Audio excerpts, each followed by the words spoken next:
Good morning, everybody. Haha. You are here with us, Pumi and I, and we're looking after you this morning through the course of the first hour, which is all kinds of good stuff. And then we get to the second hour, which is, of course, the burning platform. That is where we talk about all the things that are happening in the world. We're going to be joined this morning by somebody Pumi's found called Nicole Fritz. I'll tell you about her in a short while. See, Pums, occasionally they manage to find the people that you're really after talking to. So she's the executive director of the Helen Suzman Foundation and was a business day columnist. She's also served in several prominent civil society positions and organizations over her career, including being the executive director of Freedom Under Law. We know how important they are. They've been fighting lots of really important stuff in the courts for us ordinary South Africans. So we'll talk to her about lots of good things in the burning platform later on. But first things first, how are you doing, Pums? Y'all have to bring me up to speed about what's happened in the past couple of days. I feel like I've been in a hole. Where have you been? I've rural, all my rural development life. I've been That's what out you're doing. in the sticks. I've been out in the sticks. Yeah? Yesterday I was at a tribal council.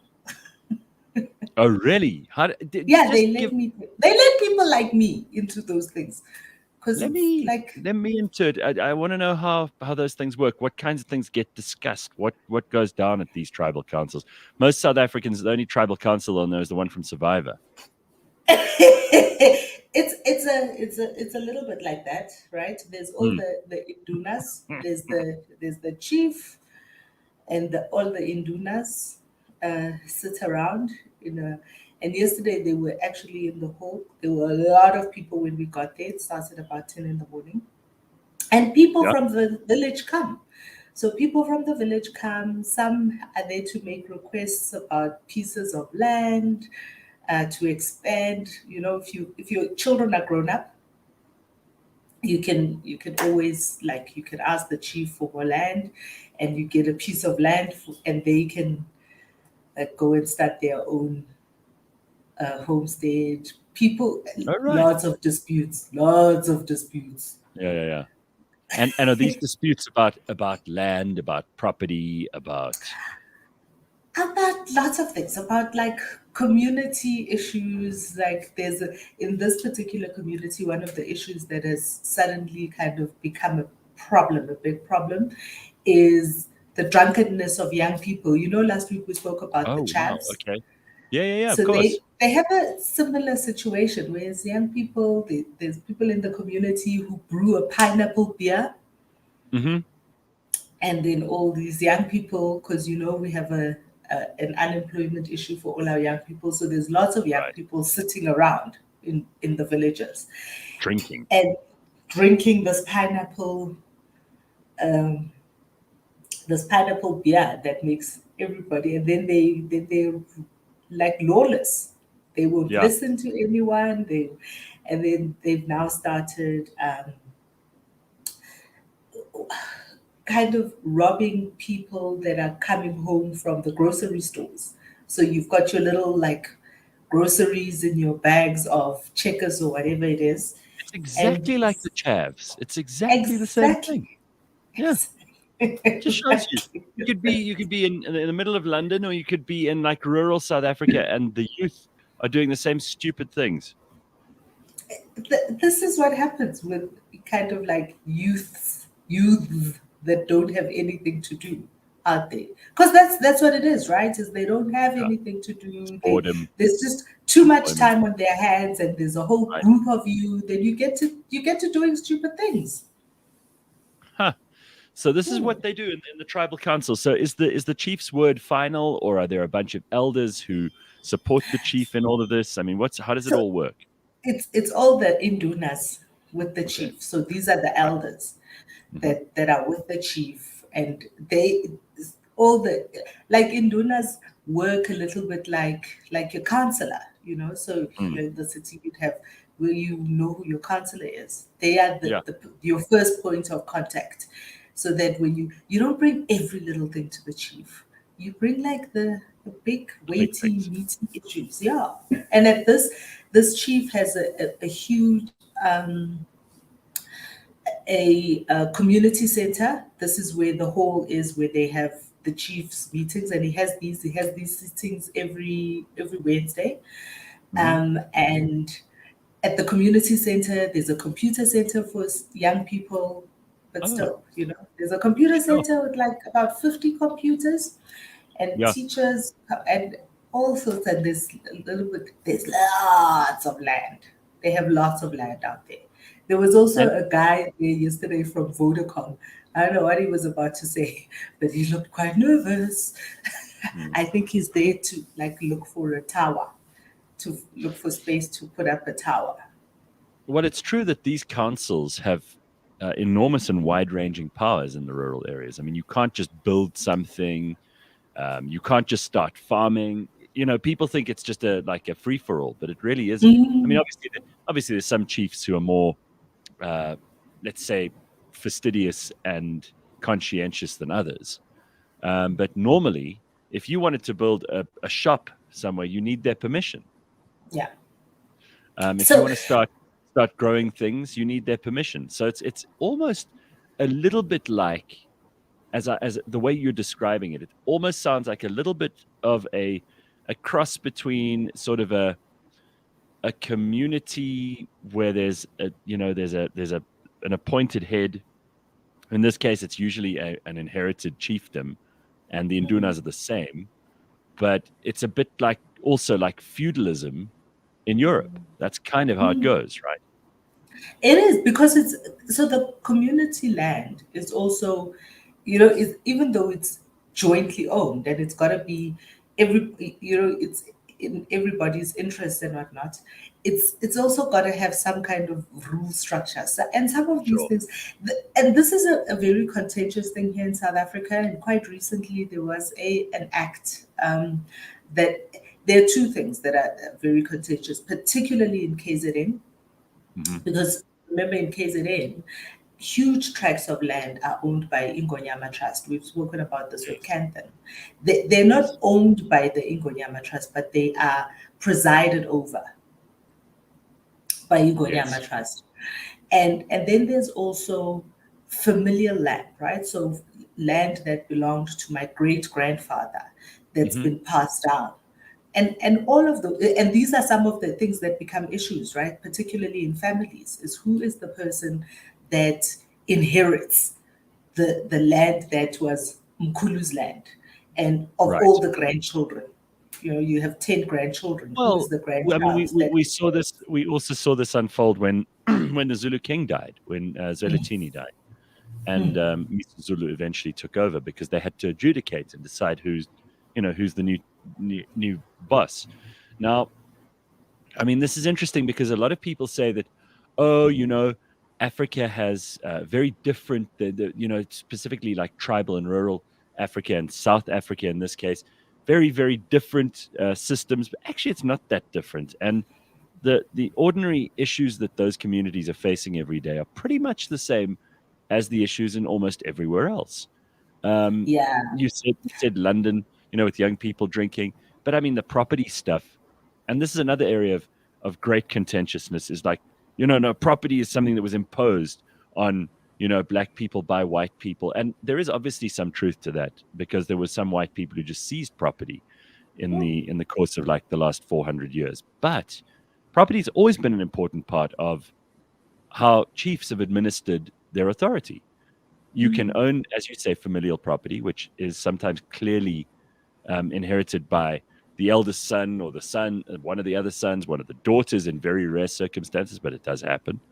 And then you've got the communal land, and people just ignore the familial land part of this because it doesn't suit some kind of political narrative, right?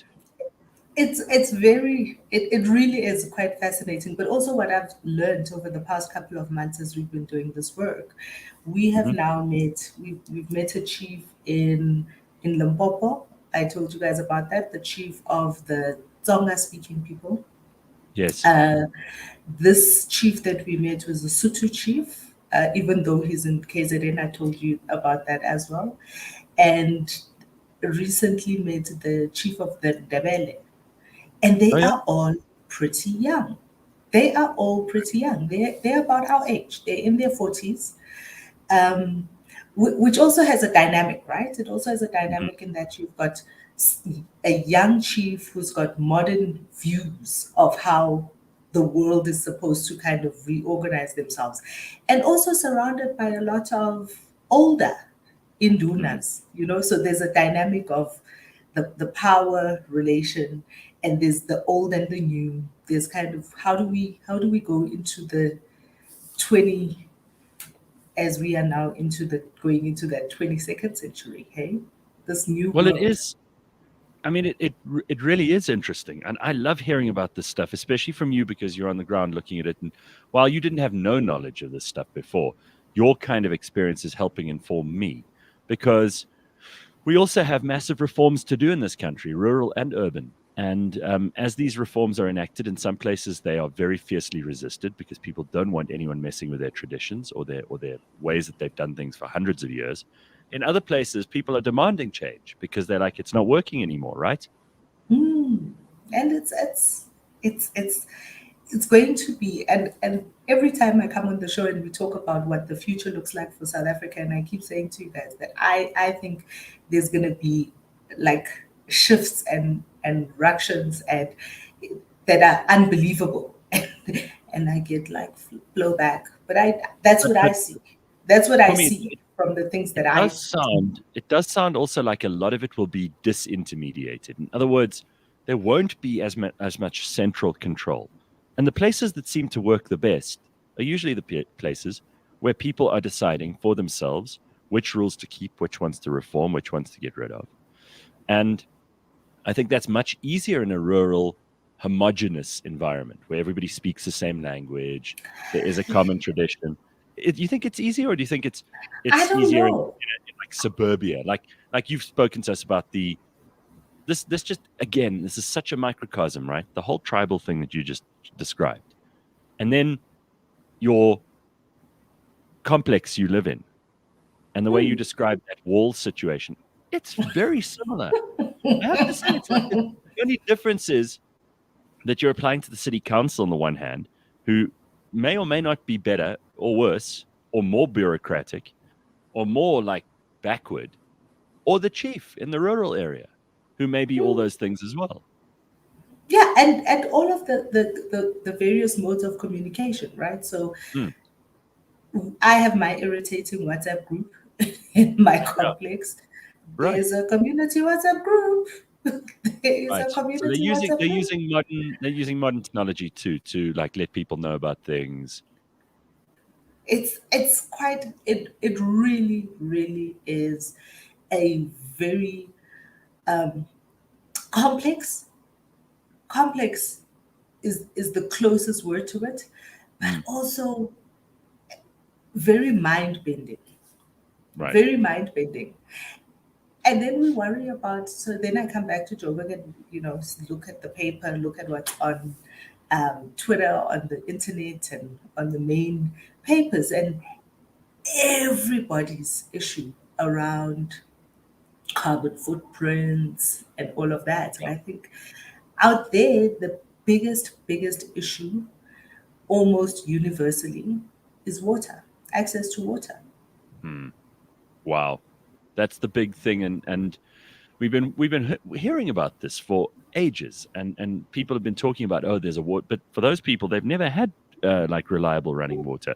They have to fetch it from rivers and from wells and from taps that are often kilometers away from where they are, and it takes up a huge proportion of their time and a massive amount of energy, and that's for something which should be accessible. This is a whole reason that we have a ministry of water.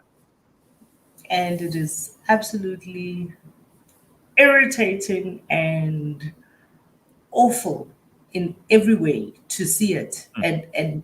and experience it, and it really is. Well, But it's that's those are the issues that people vote about, right? Those are the issues that people yeah. vote on when But we. also kind of it does make you think like our problems are not that different, no matter where you are. They really aren't. They aren't that different. So this is going to be an issue for people in suburbia very soon, if it isn't already. We have had vast parts of Johannesburg that they've had water shutdowns. Just in my neighborhood yesterday, there was a notice going around that they were shutting down certain pipes, repairing, doing maintenance.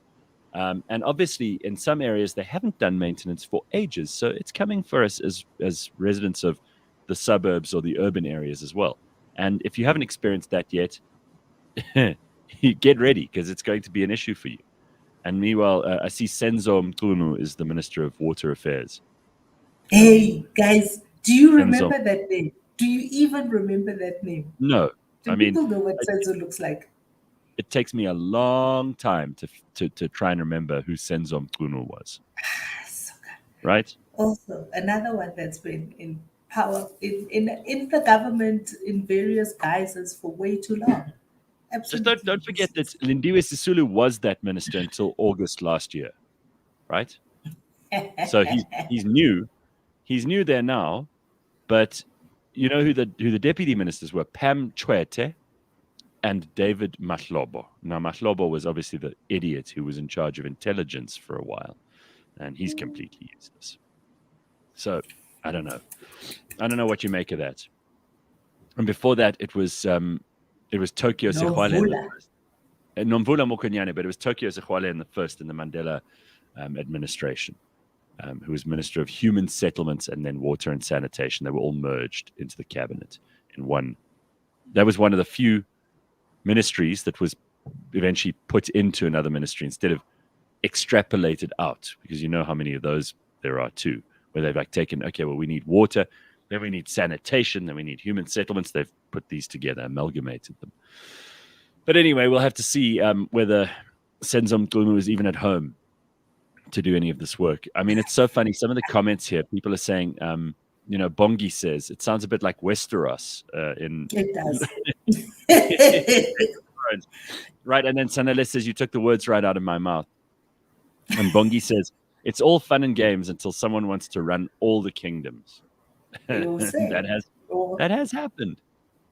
Again, I was listening to a really interesting lecture on South African history, and they were talking about the Eastern Cape and those kingdoms that were at war with each other during the time when the Trek Boers and the then Governor General of the Cape, Lord Charles Henry Somerset, were all at war with each other.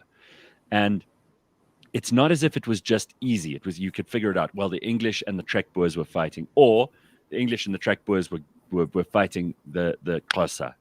And then you saw that even in the AmaXhosa, there were like huge divisions. There were some who were like deliberately trying to make alliances with the English so that they could get certain privileges. There were others who were trying to ally themselves with the Trek Boers. There were others who would not deal with other AmaXhosa chiefs. I mean, if you don't study this stuff in detail, it's very easy to make broad brush strokes.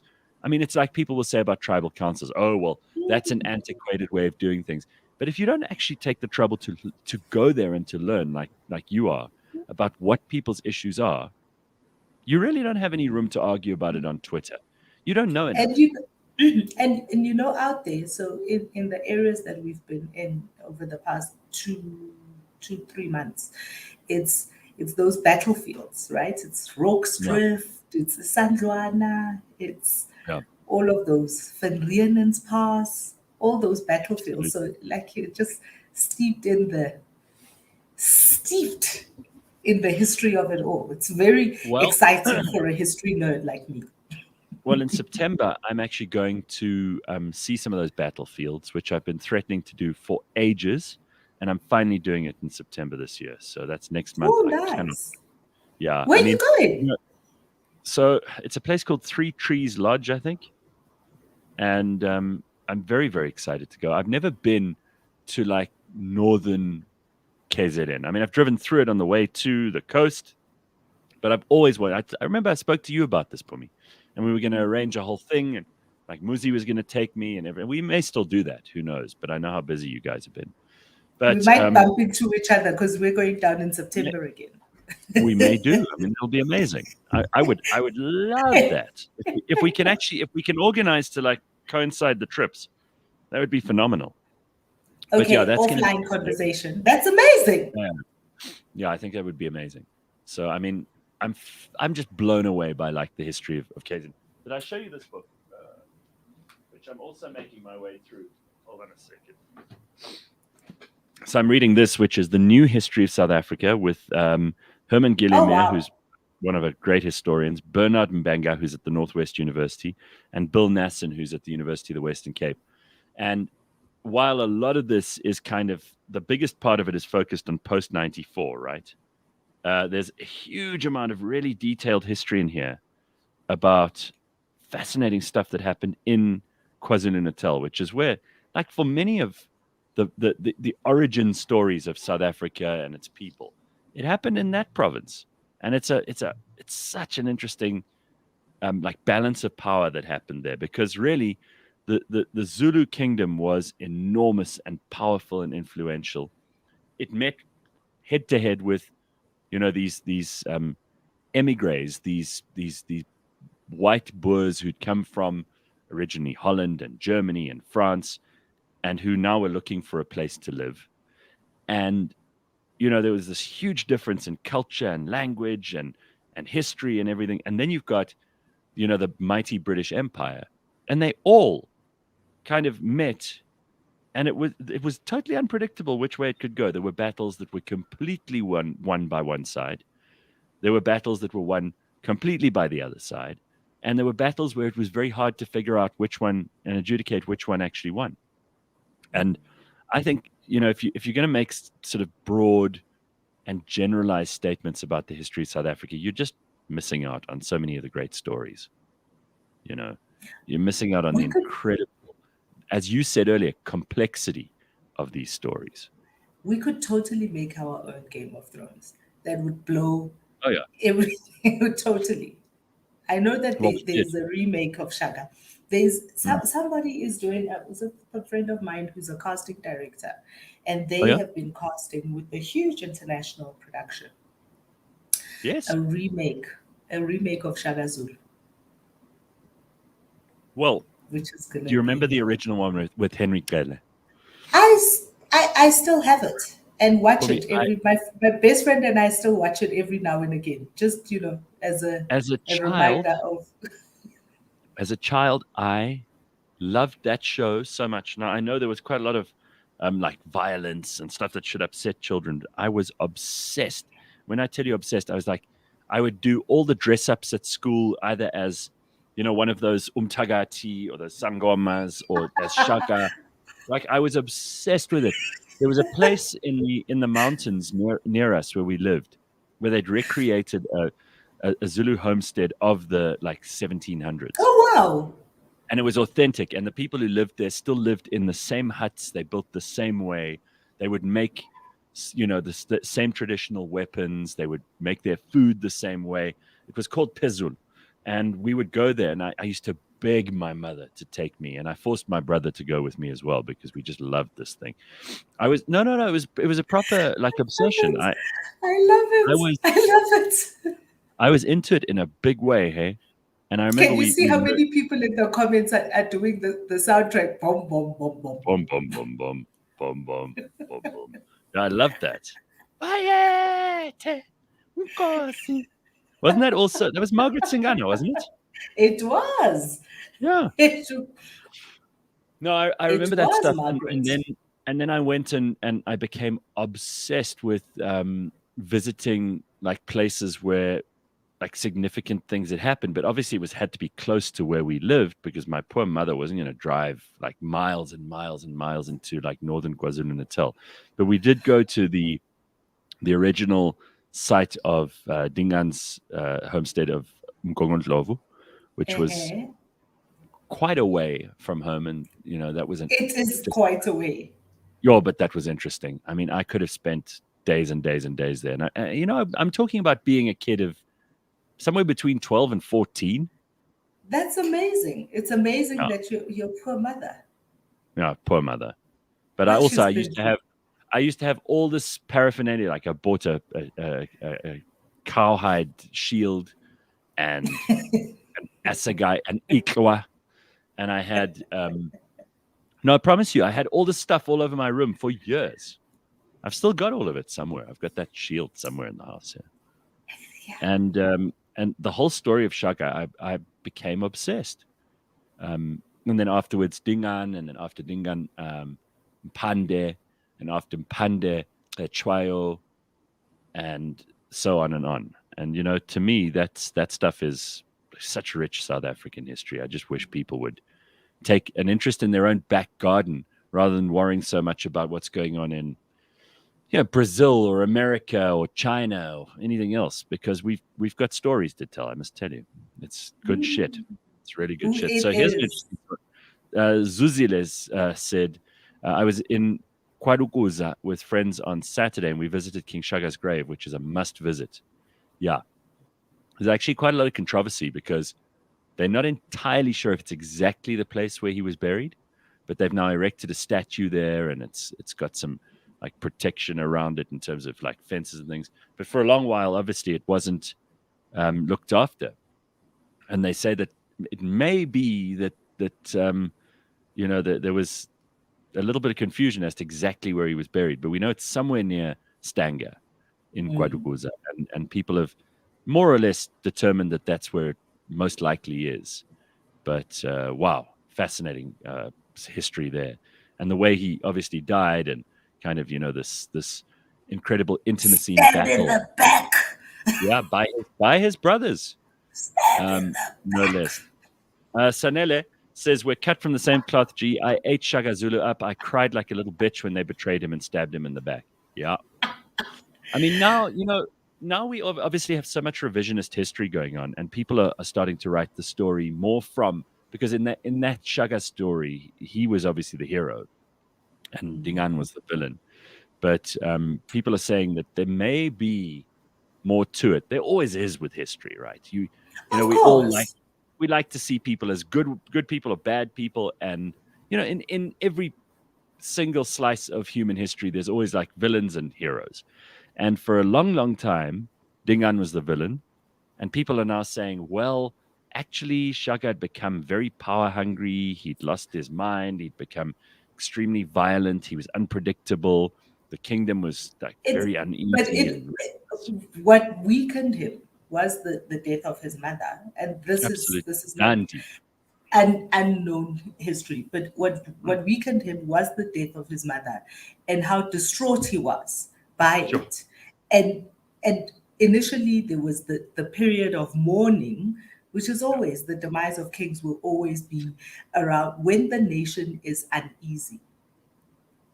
And it was in the period of mourning which he kept extending, and therefore people couldn't plant, and there was famine encroaching on the land. And this is where the rise up, because people for a long time, people did, because everybody loves a strong leader. Everybody loves a strong leader. You feel protected, you feel you know.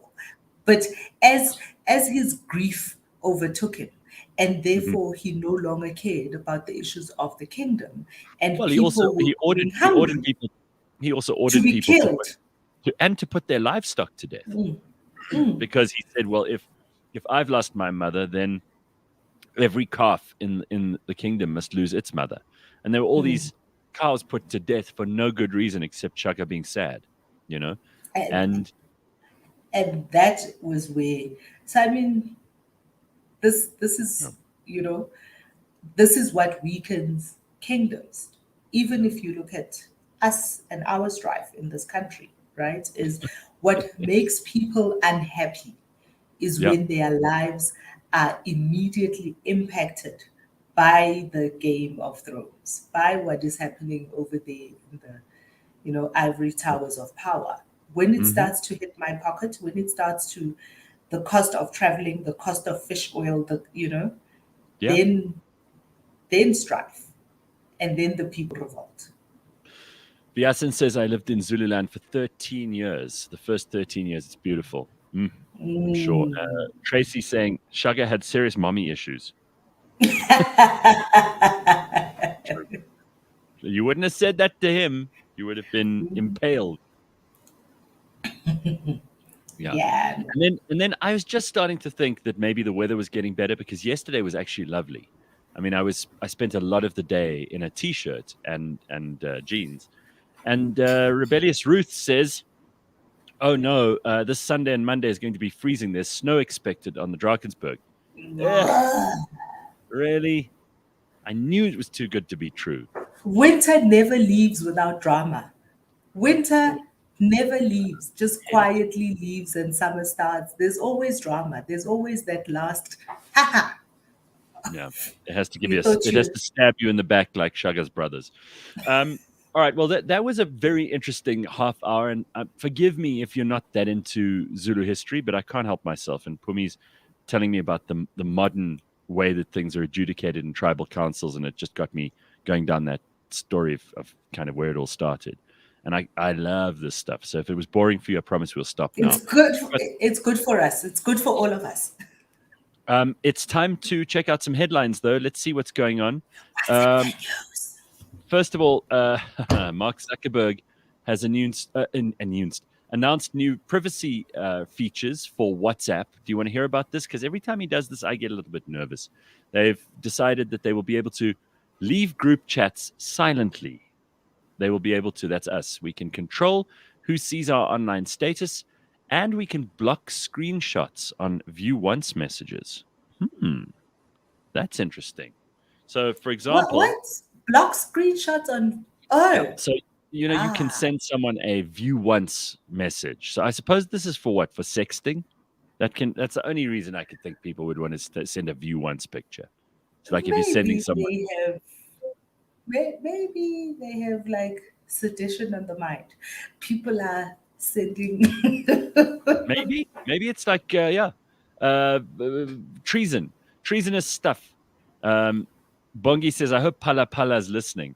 Well, you see, that's exactly it. Pala Pala will not be able to go after you for your messages because they'll be able. You could view them once, so you could create a picture where you've written something down on a piece of paper, for example, and you could take a picture of that and send a view once picture to somebody, even to a group. And if they take a screenshot, it will. Well, first of all, it will not allow a It won't screenshot. let it. Yeah. Yeah. But I suppose you'll also get notified that someone tried to take a screenshot. That would be interesting, because I always think like there's some people who just do not understand how privacy works, right? And they'd be prepared to use nefarious means. I suppose what you could still do if you wanted to is maybe take a picture with another device of that screen. But There's no way you know what? you can't stop that, right? But you know what is always mind blowing for me is even on Twitter, there are those people. You know, there are people will put out a tweet and then delete it. Yes. But there's always somebody with the screenshot of that tweet, and I'm like, But how do you these know? people must be How do you busy know to 24 screenshot this 24/7. tweet? Right. Who's doing this? Who's actually going around and screenshotting this much? Who's storing all these images? I'm just like, I'm always like, there's always somebody with the screenshot. The thing was up for 30 seconds. There's somebody with the screenshot. Well, I'm amazed. Tracy says, "I watched the most hated man on the internet lately." Yes, like what a douchebag that Hunter Moore is. Um, I've been do you know meaning about to this? watch that. I've been I meaning haven't. to watch that. Yeah. No, I There's haven't too seen much it. happening. I have actually, I've fallen so behind with TV watching, guys, and y'all know how much I love my TV. But I've fallen so behind. There's a new Umbrella Academy I haven't seen. Okay, There's like too much new stuff. lots of stuff. Let's look at some other news. So, just quickly on that Zuckerberg story, there are a couple other things. So, the nice thing, I suppose, about leaving a group silently, it will allow people to disable this for individual group chats. The option to leave silently will not be presented to users when they choose to exit groups, sometimes causing awkwardness, embarrassment, or drama for those trying to leave unnoticed. I don't understand why this is a big issue. And to me, this plays to weakness. Like you should be able to say, I'm out of this group." It's actually a statement, and I think it's quite helpful to say this person has left the group. Also, the rest of the people know then. I think this is like Weasley. I think the kind of people who leave a group in a Weasley silent way are the kind of people who don't have the courage of their convictions. I'm against this. I'm against this. I don't like it at all. With the recent changes, also they're saying they focused on building product features that empower people to have more control and privacy over their messages. No other global messaging services at this scale provide this level of security. This is all obviously to make them sound like they're doing really great things. Unless users are prompted to use the features or made fully aware of them in the app, their impact could be limited. And then they talked also about Snapchat. On Tuesday, Snap also announced new features for instant image sharing, as well as updates to the messaging app. Apparently, what they're going to do is try and create a more child-friendly environment. Family-centered tools include letting parents see who their child is friends with and chatting to, but the parents will not be able to view the message content. For parents, we know understanding how their teens are interacting online is very important. The in-app Family Center will let parents independently report users interacting with their child or engaging in concerning behavior on Snapchat. From autumn, teen users will be able to notify parents of any account or content which they have reported. So, I mean, that's good stuff. I just wonder if it goes far enough. Obviously, this is something a lot of parents will be worried about. Does it all go far enough? And how can you actually make changes? How can you make these changes work? Gareth, did I tell you about this new book that I'm reading about WeChat? No. Oh my goodness. Do you remember WeChat when we started? Yes. Cliff Sure. Central WeChat was on and WeChat, sorry, which is owned by Tencent.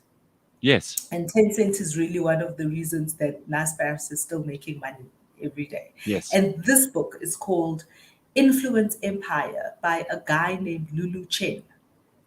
And it's about the rise of WeChat and the founder of WeChat and how it became, because in China, you cannot do anything without WeChat. Everything Yeah. from kind of calling your Uber to paying for it, going to the movies, getting food, everything is so interconnected. They have completely, WeChat has created what Mark Zuckerberg can only like dream about, I think. Right. In that they have a monetary system, they have many users, they have Don't they also lots have of different components. aren't they the major tool for the social credit system as well? They absolutely are. That's the scary part, right? They absolutely are. But that's because they have so much info. And you remember, I think a lot of people kind of in the West only really heard about WeChat after Donald Trump's outburst. Remember when Donald Trump had the outburst about like shutting down WeChat, and then there was a Right. there was a court case about it, which they won because, and that took just that Donald Trump little outburst took WeChat from being in the kind of 1,000th most downloaded app on the various Play stores in the Western half of the world to being in Right. the top 50. And I think that's what old Zuckerberg is hoping for here. He's hoping for that with all these privacy settings, all of the stuff, because they've really struggled. They've really struggled to get into mainland China, which everybody wants to do because there's so many people there. And Yeah. that's what you want. Their Game of Thrones is having as many users as possible. Is that maybe it'll make people want to come onto their platform? Well, I think all of these platforms are nefarious, but to me, the WeChat story isn't one of like, oh, great success and incredible integration. It's creepy as hell. I don't like I that think because, of course, it's administered by an authoritarian government, right? no, but it's a private company. And the thing about it for me, what's really fascinating just in this story is understanding how much people are willing to give up these personal Oh yeah, freedoms and information for convenience. It's just easier for me to do these 10 things on this one thing. Okay, then I'll let you have. Because yeah. people are opting into it, right? People are opting into it, but opting into it because of convenience and entertainment. It's incredible. Yeah, I won't be doing that. I'm not going to be opting into any of that shit. I mean, I don't like the idea of being. In fact, I really think that these VPNs are essential. These virtual private networks, these things that cut you off from the social media companies and the platforms and the Googles being able to monitor you so they can sell your information to advertisers. I actually want to go out of my way to make it difficult for them. I don't want to comply with this system. And it's because, as we discussed at the beginning of COVID, 30% of the people are just rebellious. They don't want to be a part of things. That's me. 30% of the people are totally compliant. They can't wait to join in. They throw all their stuff in with whoever's in charge. And then you get the ones who are like 40% of the people who need to be convinced. And I know which group I belong to. I'm always extra suspicious of the enormous overreach that politicians in government are capable of. I don't see governments generally as being an overall good because they're administered by people, and people are just full of fallibility. So Mm, I would, in any situation, I would rather rely on myself than on authorities. And then we talk about big companies, and I get even more nervous because big companies, you don't have a say in at all. Like, at least in government, you can convince yourself, well, I've got to vote, or I can call up my MP, or I can, complain about the president on social media or whatever. But if you're on the social media platform and you complain about them and they block you, there's no like arbitration or mediation process that you can get back on. And also, they have all this info on you, which to me feels a little bit like a bullying situation, if you ask me. So I don't love that. Anyway, I mean, I certainly don't trust the Chinese government, and I'm still waiting for the world to give them and to hold them responsible for the last 2.5 years of chaos that we've had on the planet, because it was definitely between them and Dr. Fauci's gain of function research. They owe us more explanations than we've been given. And the WHO should be on that. Of course, they won't be. But that's not conspiratorial, even. If I'd said this 2 years ago, of course, I would have been shut down on the internet. But now, I think it's perfectly reasonable to ask those questions and to expect answers from them. So GigaShack says the Chinese government insists that people use WeChat to access rail and all those other things. You can't, like Pumi says, you can't actually exist in China without WeChat. GigaShack also says my son was forced to use WeChat everywhere he went, not voluntarily, but it is convenient. There's no cash. Yes, but they can also shut you down, right? mm, They can absolutely shut you down. And then the social credit system comes into it. And if they decide that you're a non-person, imagine you can't travel, you can't spend your own money, you can't spend it on the things you want to spend it on. That to me is real. Um, that's Orwellian. It's the only way to describe it. All right, enough of that story. There's other stuff going on too. So this is concerning. Universities that do not meet requirements may be downgraded or closed. That's according to new draft rules that aim to differentiate types of educational institutions. According to the changes, a university must offer a wide range of studies or be classified as a college. University South Africa's Linda Meyer says people can still comment on the proposed policy. You need to have 95% of your programs registered on the higher qualification framework. You also need to have a very strong research component, she said. Institutions of higher learning, specifically universities, focus on teaching and learning, research, and community engagement.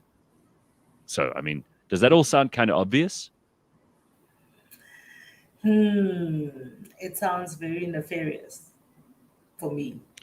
Again, You know what politics. fascinates me about this? Yes, you know what fascinates me about this is that Yeah. we and and our government pays lots of Yeah. lip service to the Freedom Charter because that's who the ANC people were, right? They were the Freedom Charterists, Right. and one of the key components of that Freedom Charter, I think it's number 2 or 3, is that the doors of learning shall be opened. Okay. And yet we have a government that is so keen on closing down opportunities for more people to be part of learning. Right? Like, you've got to have these 20 hurdles to jump through before we can classify you this particular thing. Oh no, in order to send Right. your child to a primary school, you have to sign up to this portal and we will decide and centralize everything. Such bullshit. It is bullshit. Are you, because They your should son's not, be your creating son, more opportunities for more people to access learning. So shutting down no, universities, it's we become, already have a problem. We already have a problem in that our universities cannot handle the volume of young yeah. people that want to get into university. And here they are going, actually, we're just going to make it even more difficult. Well, obviously they're controlling their own elite circles. They're trying to restrict admission into those elite circles. I would say that in a country like South Africa, we don't actually need as many university graduates. We need more people with skills. And the only place they can learn those skills is either on the job in this country, because there's no way that the seaters are doing their job. They're all like parastatals, effectively. Some of them are better than others, it's worth saying. Some of them are trying very hard. Some of them are just absolutely useless. But for most young people in this country, they're going to only learn on the job, right? And without internships being available, I know how passionate you are about this too. Where do they learn? Mm. Where do they learn? Yeah, We don't need more lawyers.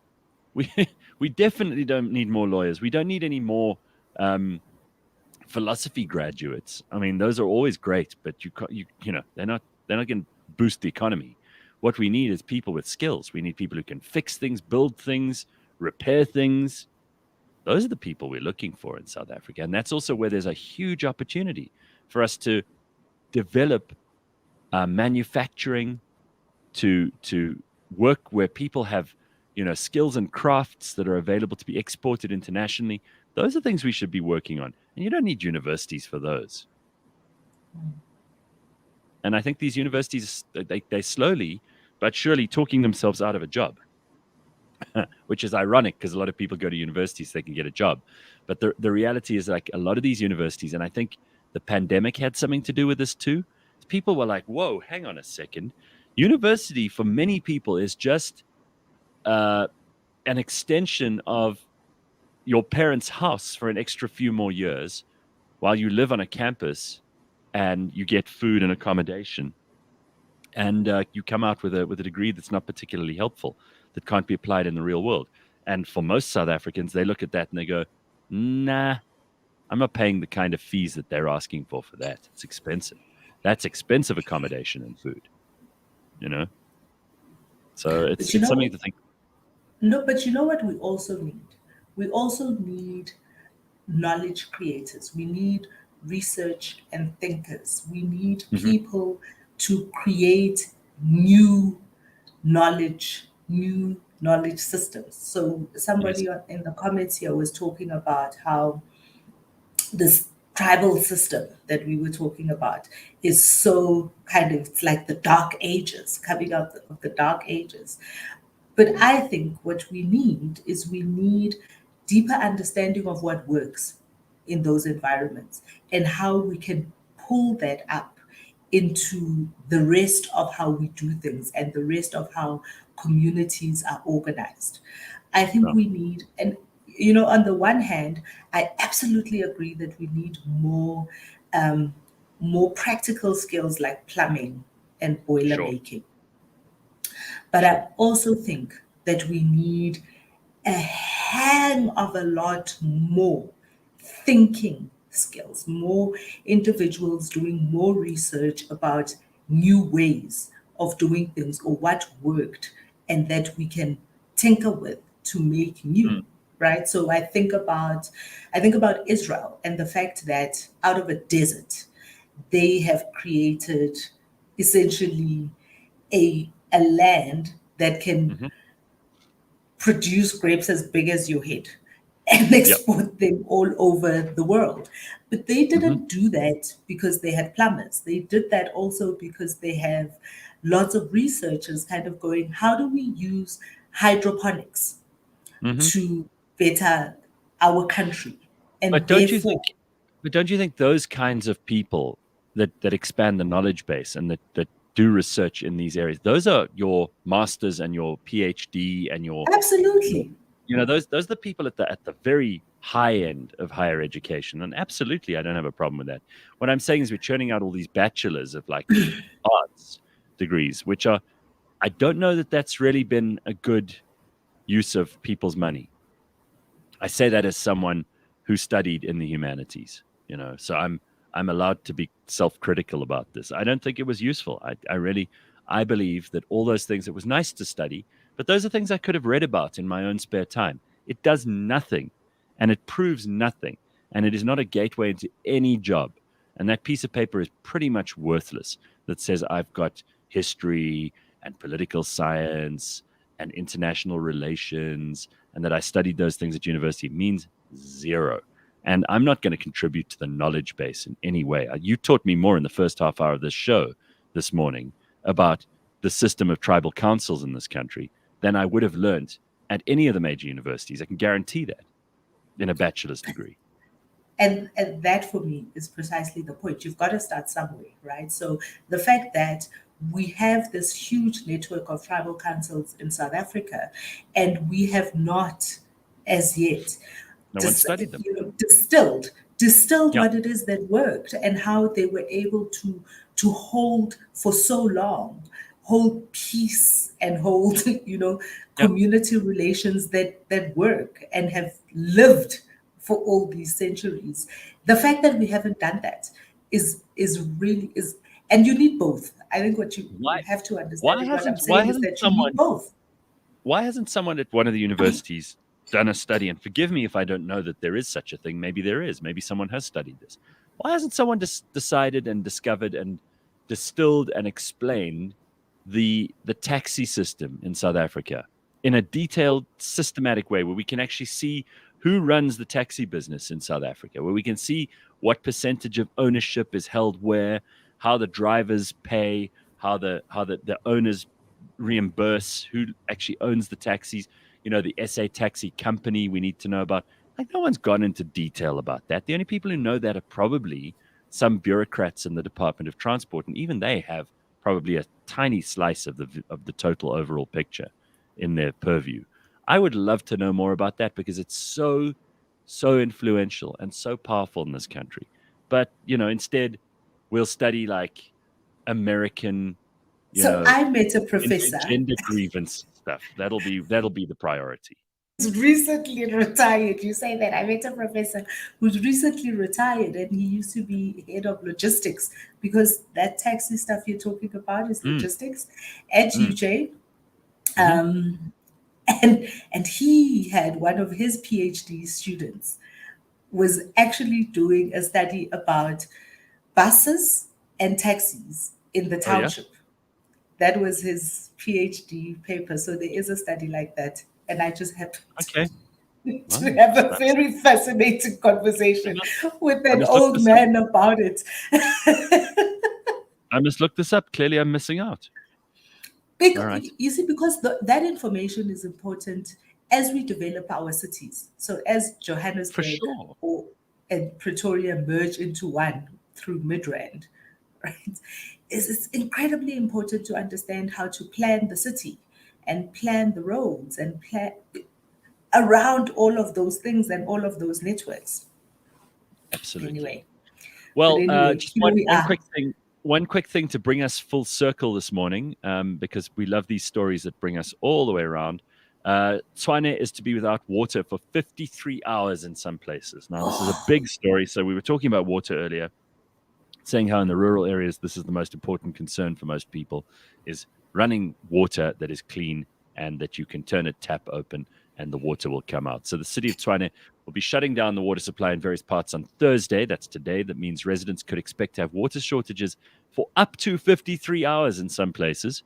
Rand Water's team of technicians will be conducting a tie-in of the newly installed pipeline to the existing S4 pipeline.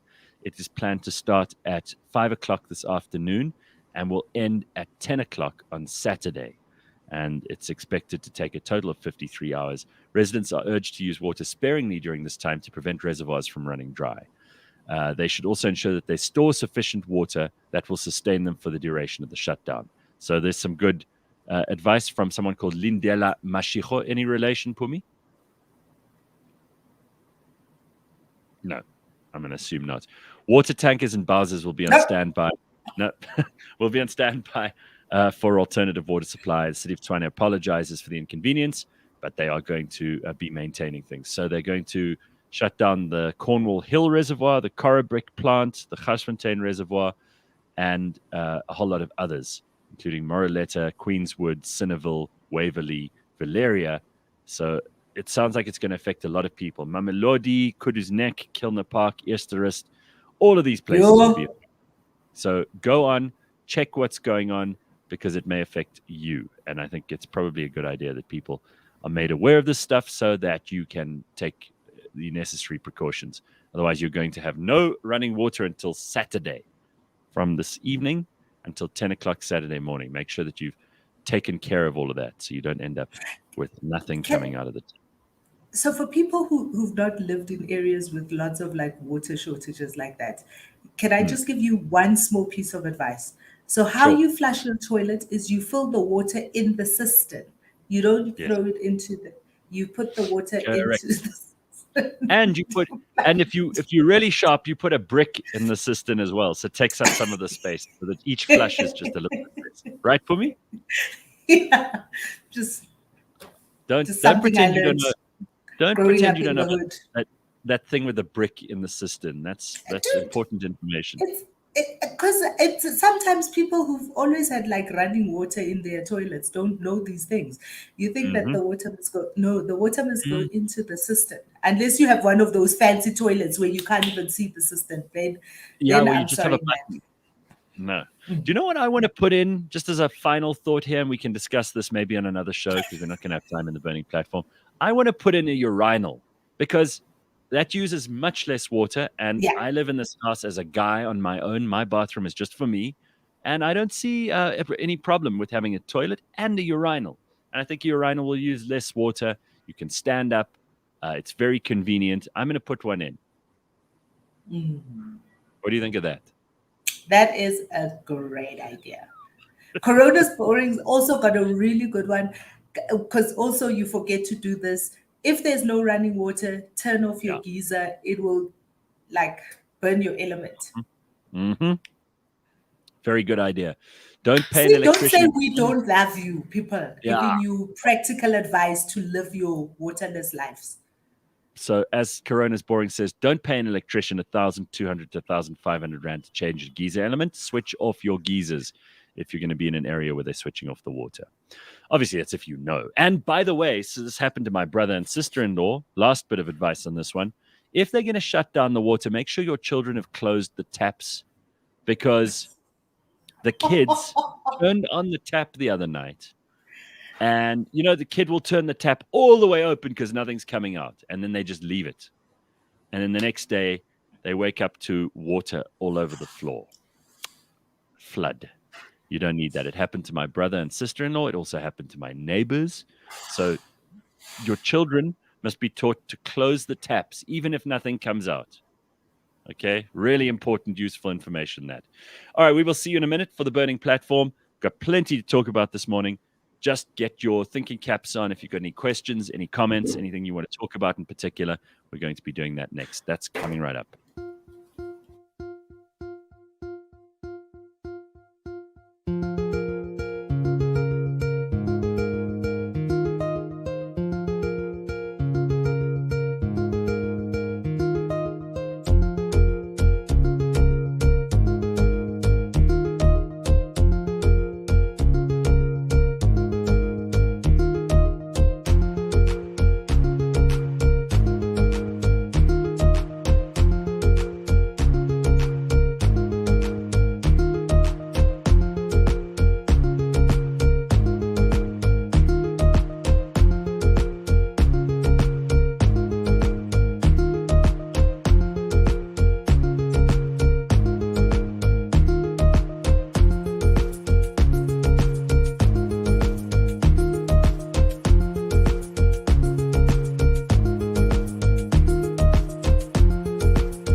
This week on the Auto Trader podcast. You must be at least a minimum age, and usually it's around 23, even in South Africa. So I didn't know that the first time I went to try and hire a car that's something that they consider. Well, it's down to risk, I guess. It is, yeah. So companies can put whatever rules they want in place. So different car hire companies can have different ages. They can say you have to be 30 to hire a car from us. So it's not a law. It's a car hire company rule. So 23 or older, it's probably they've taken it from each other and applied it. I don't think it's not a legal thing. Catch us every Monday at 9 a.m. on YouTube and on autotrader.co.za. Right. Good morning. And if you've just joined us, welcome to the Burning Platform, which is our opportunity to look at some of the big stories that are going on in the world, some of the big stories that affect us here in South Africa, and the things that everybody is talking about. Current affairs, news, big developments, politics, all of that stuff, and a whole lot more. I'm joined, as always, by Phumi Mashego, and we will be joined this morning by Nicole Fritz, who I'm delighted to welcome to the show. Nicole Fritz is the executive director of the Helen Suzman Foundation. She has been since January of this year. She was a Business Day columnist before that and has served in a number of prominent civil society organizations over her career, including being the executive director of Freedom Under Law, who we've mentioned so many times on this show, so it's a travesty, actually. We're only speaking to Nicole now for the first time, because Freedom Under Law has done some incredible and meaningful and important and essential work in maintaining, the kind of the civil part of society, the fact that in so many ways we depend on government, and sometimes someone has to hold government to account.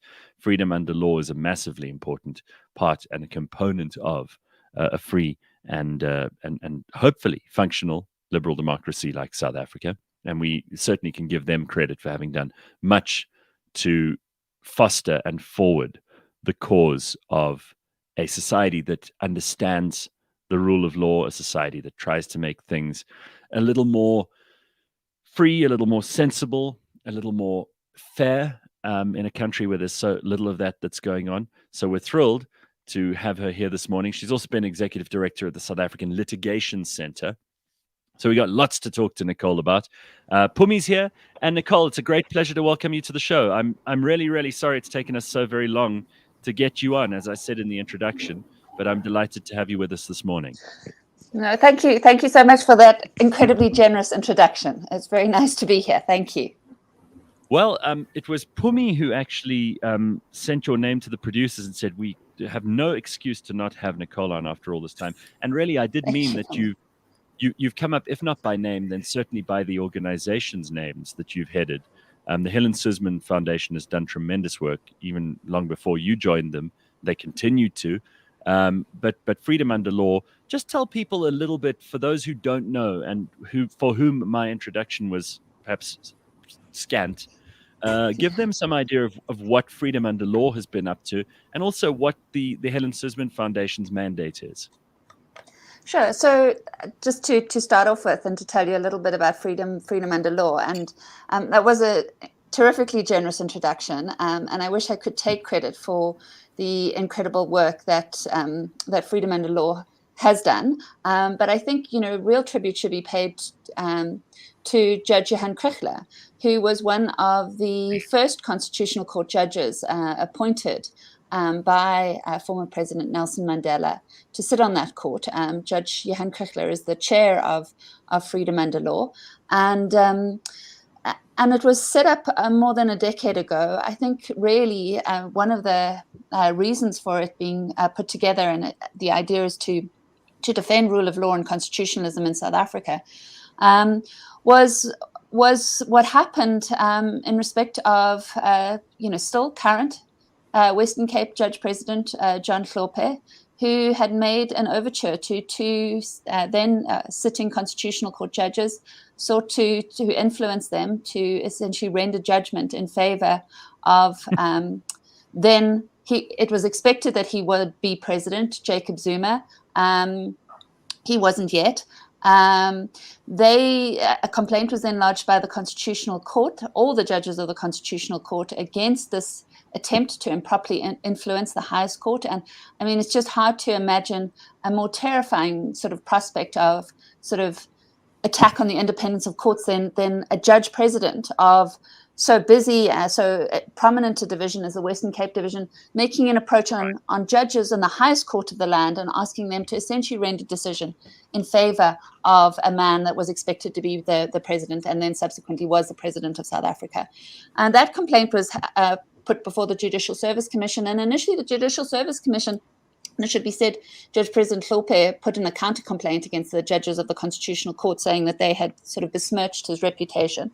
But both those complaints were then dismissed on the part of the Judicial Service Commission. They said, no, we're not going to proceed with this. And it was on the back of freedom under law then going to court and asking for a review and set aside of the decision of the Judicial Service Commission's decision to set those, to not proceed with that disciplinary process, that we saw this, this process that was then reinstituted, but at an agonizingly slow pace, so that it was only last year that the Judicial Conduct Tribunal says, yes, in fact, Judge President John Hlophe is guilty of gross judicial misconduct and should be impeached. And that was upheld by the JSC finally. But we now know that there are being all sorts of attempts to appeal that decision, that has to attempt to interdict any suspension of him, sort of pending the finalization of this matter. So, essentially 15 years later, and we still don't see any final conclusion to this matter. But I have to say, if it hadn't been for Freedom Under Law, for its board, and for particularly for Judge Krichla's efforts. And I think what needs to be recognized by the public is that Judge Krichla could very well have decided that actually, he was going to enjoy his retirement. He had made an enormous contribution to South Africa as it was. He had sat on the Constitutional Court, rendered some of our most significant jurisprudence in this country. Yes. But in fact, what he decided in his retirement is to use that to make another enormous contribution to South Africa. And so I would say that, huge tribute needs to be paid to Judge Krichla. I am full of admiration for him and, have such fondness for him. So that's a bit long, but that's Freedom Under Law. And that's only one matter that it took up. But there was a matter which took 15 years and we're still not at the end of it. But thank God you guys pursued it when you were there and they continued to fight this fight, because really it seems to me kind of ridiculous that Judge John Hlophe is still there, despite everything that's been brought to bear in trying to get him out of his position. It's unbelievable. It shows you that some people, especially in the judiciary, can really stick around despite every attempt to break them loose. Tell us a little bit about the Helen Suzman Foundation too, and then we can move into some current affairs and your comments and some of the things that are going on, because I think those are important too. Sure. And thank you. I mean, the Helen Suzman Foundation obviously was a foundation that was established to try and honor the legacy of Helen Suzman, who for so many years was kind of a lone voice in the South African Parliament during apartheid, when it was a whites-only parliament, seeking to oppose the policies of the national government. So it was a single woman. They used to call her in Parliament the honourable member from Houghton. And they wouldn't even call her by name. They wouldn't call her by name, exactly. Yeah, that's quite right. And I mean, she was, in her time, first of all, to be a woman, and second of all, to have espoused the views that she did and to stand up for people who were just not being represented at all. I mean, she was unbelievable. She was a fire in her pin. Yeah, exactly. And it's quite a formidable sort of legacy to obviously try and live up to. I mean, she had members of parliament and cabinet ministers who would say, you're very lucky you're not my wife because I would beat you. And that was the kind of, that would pass for sort of parliamentary decorum in the House then. So that was the kind of,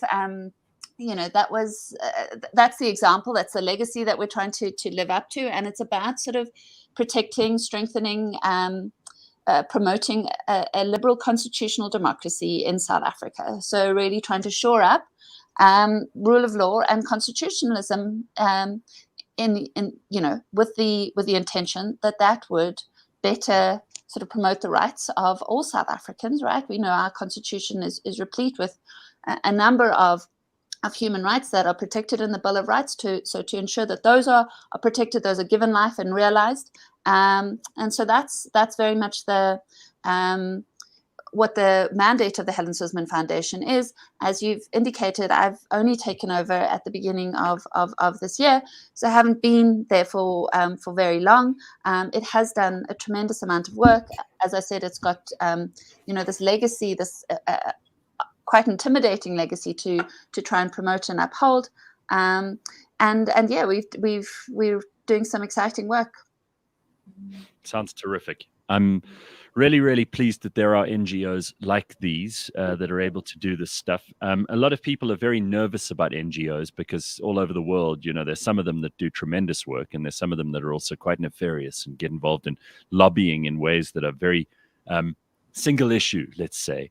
Obviously, in the case of both of these, I think they have they've earned the respect of so many South Africans for standing up for the things which I think we all consider to be really, really integral to a functional constitutional democracy. Do you agree, Pums? And I think the thing about it is that the single issue that they're focused on is really our constitutional democracy. And the constitution that we have, and we've spoken about this before, is looked up to all over the world. But it really doesn't mean a damn thing if we can't defend it in courts, and if it doesn't defend the freedoms of the people of South Africa, and that for me is why this is one of these particular NGOs are one of those. And just, Gareth, I'm gonna pivot to a new issue that is currently in the Helen Suzman. I mean, we see Helen Suzman Foundation as the friend of the court in so many court cases that are happening right now. And it's always, when they come up, it's always what does that really mean, friend of the court? And maybe this is the opportunity, before I ask you about this particular issue, to just tell us a little bit about what that really means when an organization becomes a friend of the court and what they're there to do during that court proceeding. Sure, thanks, Pumi. So, the phrase is amicus or amici, which, as you say, is a friend of the court. And the idea is that you as an organization or even as an individual can make an application to be an amicus. And the idea then is that your role is to be a friend of the court. So it is not necessary, it's not to take a specific position on behalf of any of the parties. So generally with a court case, you'll have an applicant and a respondent, or, in the criminal case, you'll have the prosecution and the defense. The role of the amici is not to line up, in the shadows of either of those parties, but to be a friend of the court. It doesn't mean that your submissions aren't necessarily going to advance one or other side. But the idea is, I'm not necessarily here to litigate this matter, but I'm here to offer submissions to the court that I think will be helpful in its determination of the matter. So we don't think that the papers that have been put to the court on the part of the applicant or the respondent exhaust what needs to be taken into account when you as the court are considering this matter. So here are some submissions, and we're coming to you, if we're doing this properly, which is, here are some submissions which we think, as you make your determinations, you should also take into account, because they give you a broader context or another issue, another angle that needs to be considered. Right. Can we look at a couple of stories here? I mean, if there's any place that we need a friend of the court to be able to bring people to bear for making terrible decisions that impact really awfully on the lives of ordinary South Africans, we've seen the new Chief Justice presiding over these state capture hearings, and we hear lots of really interesting stories about what's been going on behind the scenes over the last 10 to 12 years in South Africa. The kinds of skullduggery that have involved ministers, that have involved big business, that have involved consultants, and that have involved just straight up criminals. Some of the people that seem to get by with the least amount of what's the word? the least amount of kind of public outrage seem to be these big international firms. And I want to talk here in particular about Bain. I want to talk about McKinsey, who've all been named in these reports and who really have been absolutely scurrilous in the way that they have taken advantage of, first of all, the corruptibility of our government, second of all, the ignorance of the ordinary South African, and third of all, the willingness of other businesses and of the South African government to comply with what essentially an asset stripping and it's a total theft, wholesale theft, a wholesale theft of this country's assets and our tax money. And these companies just carry on doing what they're doing. Now, are we going to take serious steps to prevent them from doing this again, or are we just going to open the doors to them and say, yes, come bring in your consultants, draw up plans for state capture, and give them to these criminals to enact? Yeah.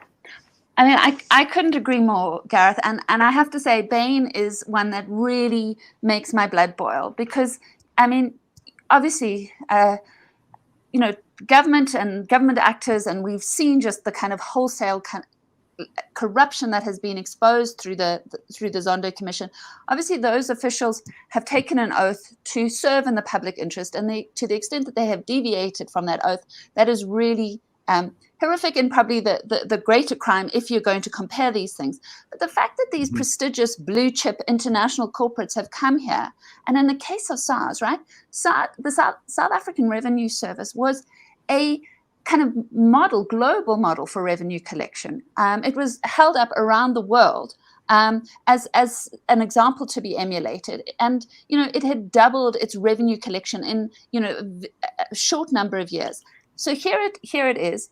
And Bain comes and, before even Tom Moyane is announced as the new head of SARS, like a year in advance, they are privy to that information. They are essentially buying influence from this company, Amber Bright, who was close to Zuma. So they know that. And they start preparing, what is essentially a sham restructuring, because SARS doesn't need restructuring. When Tom Moyane is appointed, they then go in and essentially break SARS. They dismantle it. They strip it of its investigative capacity. So not only is there then the shortfall in revenue collection, but actually there is an acceleration of criminal activity because SARS's investigative capacities are then broken. And so you have this hollowed out organization, which is then sort of essentially handed back to South Africa.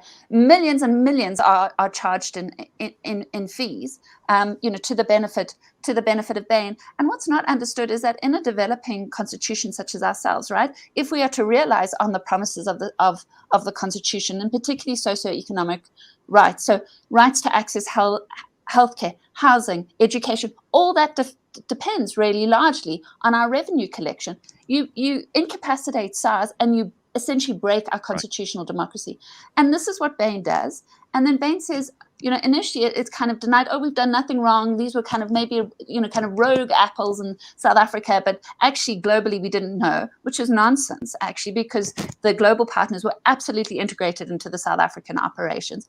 And then they're like, oh, sorry, here are your fees back.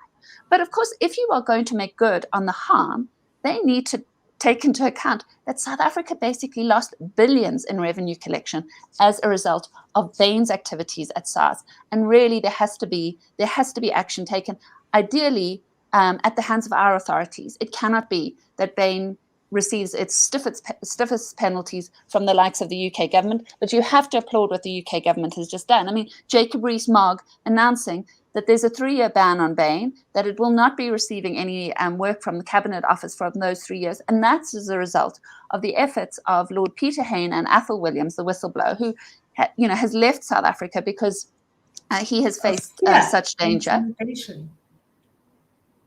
Exactly. And we are, I think a number of civil society organizations are looking at other foreign jurisdictions which have legal frameworks which might allow us to go after Bain. For instance, in the United States, in the Foreign Corrupt Practices Act, Bain is headquartered there. But as I said, really, we need to see action taken against these corporates here in South Africa because the harm has been most acutely felt here. Couldn't agree more. And it drives me crazy that we continue to rely on these companies, and their reputations don't seem to be much tarnished by their really, really bad acting in a place like South Africa. They don't seem to be penalized for it internationally, except in this very rare case that you've just mentioned in the UK. All right, so we'll do what we can there. Let's just talk for a minute about something else that's quite controversial, is this basic income grant. Because we spoke a lot about this during the pandemic. Obviously, we realized people were stretched. There was a huge amount of urgency. We now see that they want to take that basic income grant up. They want to double it. Some people are complaining that that's not even enough. We need to give people 1,000 Rand a month as a basic income grant. Of course, all this money has to come from somewhere. So it's all good and well. And even for NGOs to start saying, well, you must make it this much, when we just don't have that much money. And you talked about SARS just a moment ago. I mean, South Africans are stretched to the point where even the commissioner of SARS, Edward Kisvet, is saying that there is a high likelihood that if they tinker too much with tax, that there may be some kind of a tax revolt, that already so many people who have lots and lots of money have sent it all overseas. And all you'll be doing is punishing hardworking middle-class South Africans if tax is fiddled with. So where is this money to come from? And it's all good and well to talk about this, but is it even a practical possibility in a place like this? Gareth, I recognize that, and I think that there's been lots of discussion, and obviously, very reputable, respectable entities are coming out and they're saying, I mean, Business Unity South Africa has just put out a report and they're saying, look, it really doesn't seem affordable for us, but if we are going to do it, here's how one might do it, and it's kind of a little bit of tinkering with that and personal income tax. But I have to say, I mean, the fact is, we're talking at the moment, it's 350 Rand, right? That's and what they have done is increase the eligibility, and allow a larger number of South Africans to qualify for this 350 Rand. Essentially, in order to qualify, you can't be earning more than the food poverty line, which is around, I think, 695 Rand. But to get a grant of 350 Rand, when we're talking that the food poverty line is around 695, means that, if you are earning nothing, which large numbers of those recipients are, you're not getting enough to actually feed yourself, or and we're hearing these terrible stories, devastating stories about children having to eat sand essentially in the Eastern Cape and KwaZulu-Natal because they are so starving. We know what happened in July last year, and it's true that was absolutely kind of orchestrated and manipulated by political actors. But we also have a desperate population, right? And I think for all sorts of reasons, and if we take seriously our constitutional commitments, it must make us all ill to think of the huge number of kind of hunger and poverty in this country. And we talk about the social compact, I mean, and how we might sort of ensure that there is greater sort of social unity and cohesion. And the Institute for Economic Justice is coming out, I mean, it's done some sort of modeling, and some of those proposals are really incredibly interesting. So they're talking about what it might mean to impose a 1% tax hike on the wealthiest 1% of South Africans, and how much that would raise. And it might, one might say, oh well, the wealthy are already taxed hard. But if you look at that, and this idea that, I mean, if one could design a mechanism where actually the wealthiest in South Africa, 1%, were supporting those who are in direst poverty, so that rather than sitting on these two extreme ends, one was actually sort of closing the circle. And what that might allow, like if we had a reliable social security net, what that might allow in terms of us reimagining other things in our economy, like labor law and disinvestment policies, if people understand, acutely, because they're on the, they're getting their grants are funded by those who have this capital, what that might mean to induce positive policies against disinvestment in South Africa. And so I'm not an economist, I don't have the answer, but I really would hope that we're sitting down and having imaginative conversations about how we might make this a reality, because I think that we have to recognize that it's not only unconscionable that people are living in this type of poverty and hunger, but that actually it makes this country unsustainable. Well, shouldn't we first of all figure out how we can stop bad actors within the government from pilfering huge quantities of this money before we place an additional burden on taxpayers? I mean, a lot of people in this country will say, well, I'm already supporting some 16 to 20 people that I don't know, that I didn't make, that I'm not actually responsible for with my tax money. And for the ordinary tax-paying South African who's paying not only the ordinary taxes, which everyone pays, but also a quite hefty income tax, capital gains tax, business tax, all of these things, starting to make it very, very difficult for people to operate. And I hate to say it, but it does sound a bit Bernie Sanders to be talking about the top 1% and how if we tax the top 1%, we could get the money to help the poorest of the poor. And it never works that way. There's very, very little evidence that stuff ever trickles down to the people who actually need it. It gets stolen by bureaucrats.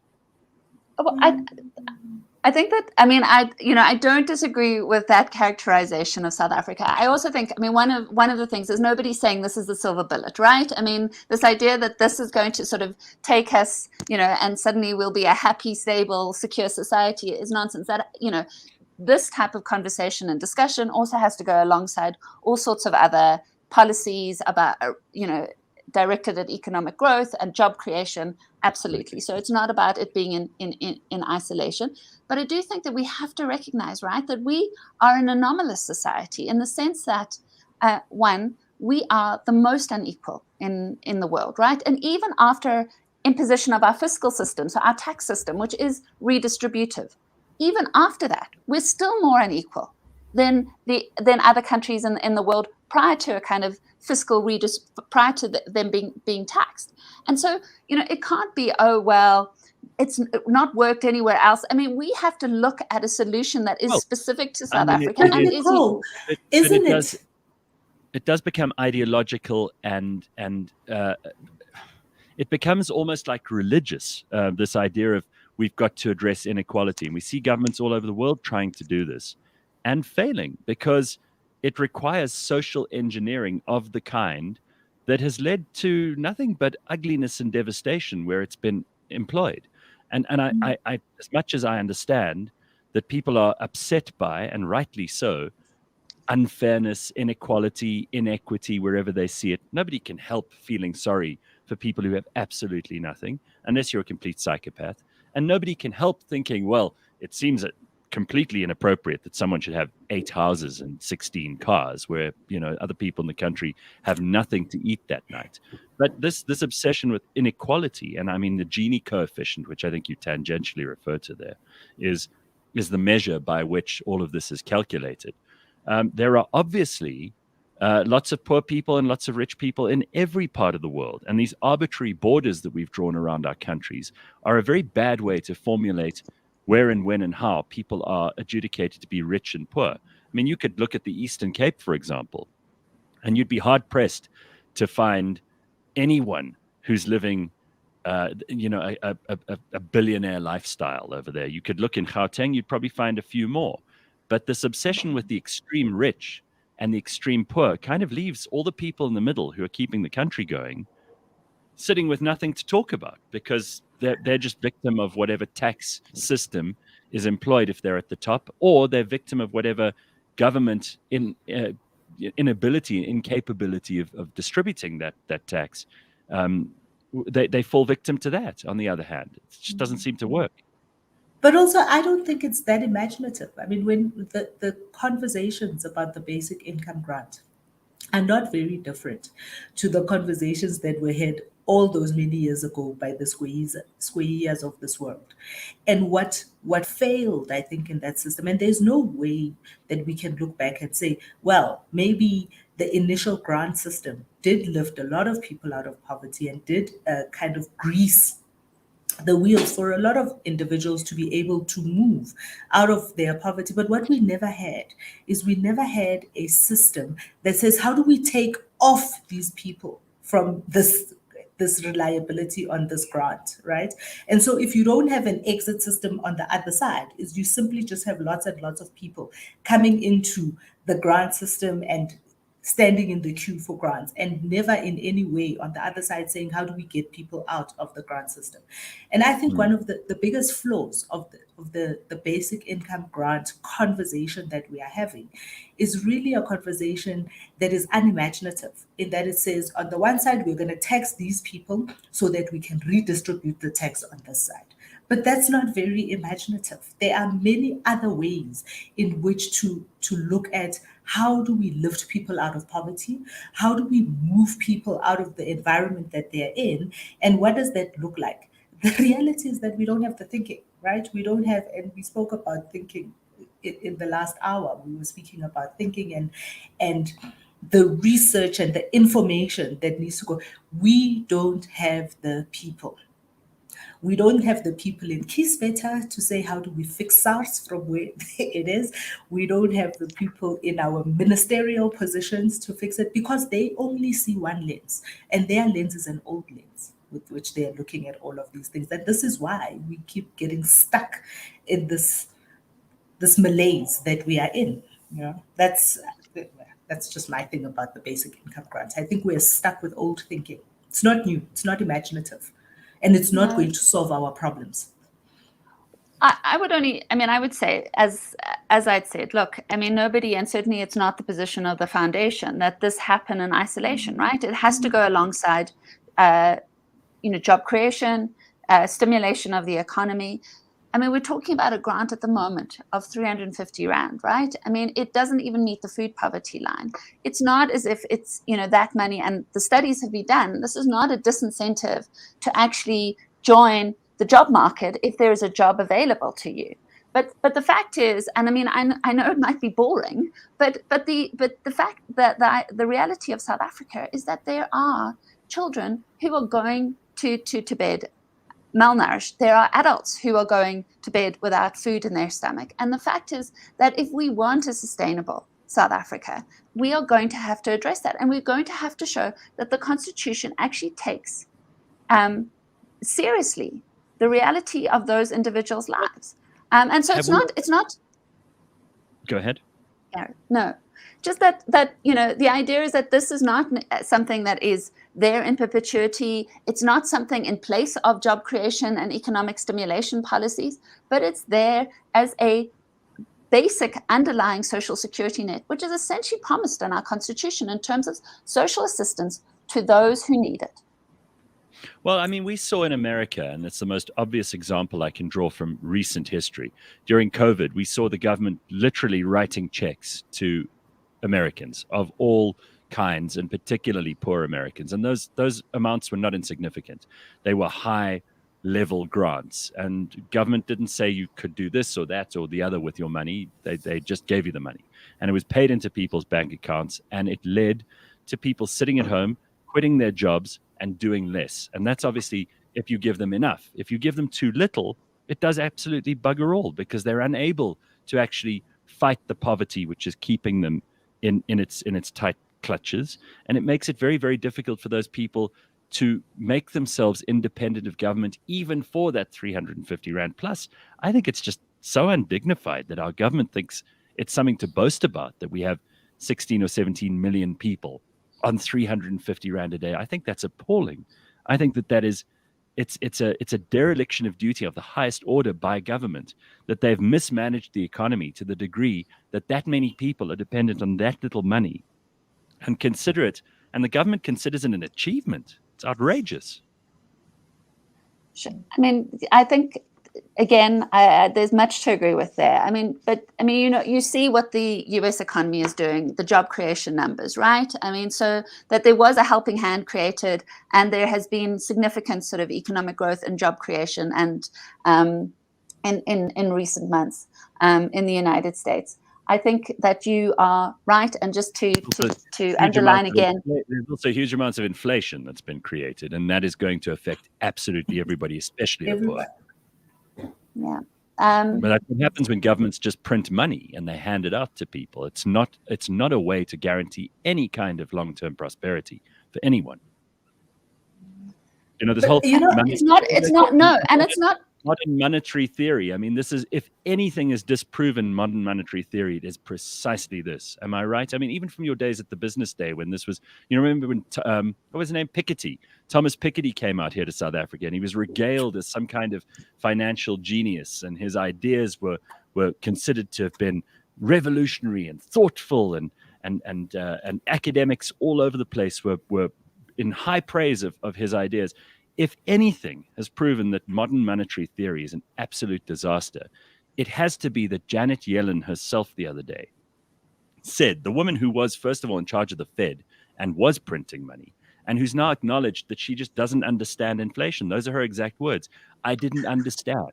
This is the kind of the level of hypocrisy and stupidity that we get at the high end of the bureaucracy. If modern monetary theory needed an example in which to completely disabuse itself of the notion that anything in there is sensible, then this is it. And America is teaching itself and the world a hard lesson. Yeah. Yes. And again, though, I mean, the idea of making a grant available to South Africans does not require a monetary policy, which is essentially about printing money, right? And so it's about a discussion about the ways in which we do that in a way that is financially and economically sustainable for our country. And so I do think, again, I mean, sometimes this debate breaks down into these extremes. And what we are suggesting is that there needs to be a conversation, because in order to give people the dignity of jobs, and I agree with you, that is, you've got to ensure that they survive, right? And that they have food to put in their mouths. And for many, many South Africans right now, the reality is the only way that they do that is by getting a grant. And so it's not for a lifetime. I want to ask a question that's going to shift this conversation slightly. So, just speaking of the areas in which people can participate in the economy, one of the things that we've seen, and I saw that the Helen Suzman Foundation was one of the signatories to an open letter to the president. In Johannesburg, for those of you who may not have seen it, in Johannesburg very recently, there was an issue with permits and street vendors and the MMC for economic development, and which, because there is this growing movement that seems to see individuals in particular parts of our economy either as foreign and therefore illegal, and therefore taking jobs from South Africans. And there was this issue in Johannesburg recently with Seri, right? That's what they're called. Seri, and which has led to an enormous outcry, even from civil society groups, about the level of freedoms that South Africans in those parts of the economy of South Africa are able to operate because of being victimized by people who want to be our government. What is your view on that little exercise as we've seen it over the past couple of weeks unfolding? Obviously, I mean, one is just that, again, this is just such irresponsible action on the part of our government to attack civil society and to attack Seri in the way in which was done, for work that they were doing in respect of those street traders and ensuring that their positions were protected by law. But it speaks to, I mean, that letter also mentions the attacks that the Helen Suzman Foundation received from the Minister of Home Affairs, Aaron Motsoaledi. And this is in respect of a case that we're bringing, challenging the termination of the Zimbabwe exemption permits. Right. In respect of that case, Minister Motsoaledi has, taken issue with us for taking his department to court, has called us part of a dictatorship of NGOs. It was really kind of incendiary language. But this is a case which relates to around 178,000 Zimbabwean nationals who have lived in this country perfectly lawfully for well over a decade as part of this special dispensation regime, which has involved a kind of rollover of several permits, the most recent being the Zimbabwe exemption permit. And in November last year, essentially, Cabinet made a decision. It was announced that permit would be terminating at the end of December 2021, and that there would be a grace period given allowing permit holders essentially to transfer to other forms of visas or permit status, or to apply for a waiver. But by the December 2022, they would have to have done so, or they would be illegal in South Africa. They would have to return to Zimbabwe. What they then found out is, in fact, that there was no legal basis to grant a grace period. So they've actually extended the permit for the year, and it is now terminating in December 2022. But it essentially means that these 178,000 Zimbabwean nationals who, as I said, have been here lawfully, scrupulously observing the law for well over a decade, have founded families, careers, homes here, are put to this invidious choice, right? Because it actually is an illusory option to suggest that they can migrate to other visas. They're simply not available. So they will have to stay here as illegals, or they will return to Zimbabwe, which is essentially unchanged from the country that they fled more than a decade ago. And what, unfortunately, this has led to, and again, I think, irresponsible, desperate political actors have been keen to sort of inflame this and inflame the kind of rhetoric against foreigners. And so there has been a huge kind of response against this action from those like Put South Africa First and Operation Dudula. And this does have kind of conflates with what we were speaking about with freedom under law and what our constitution allows, and where our constitution is, and now essentially kind of putting in jeopardy, where we have politicians who quite blatantly are willing to break the tenets of our constitution simply because it makes them popular on the ground. Yeah, I have enormous sympathy for people who are from foreign countries and who receive no protection from our own, criminal justice system, because really there's just nowhere for them to go if their shop is just shut down by the police, if members of a community take action and take the law into their own hands and enact all kinds of violence and ugliness upon them. That's all awful, and I don't think anyone with a good conscience or anyone who's thought sensibly about this for more than 5 minutes can possibly defend. But I do worry. I worry about like things you mentioned, SERI earlier, the Socioeconomic Rights Institute, right? I mean, these guys are essentially a foreign-funded NGO.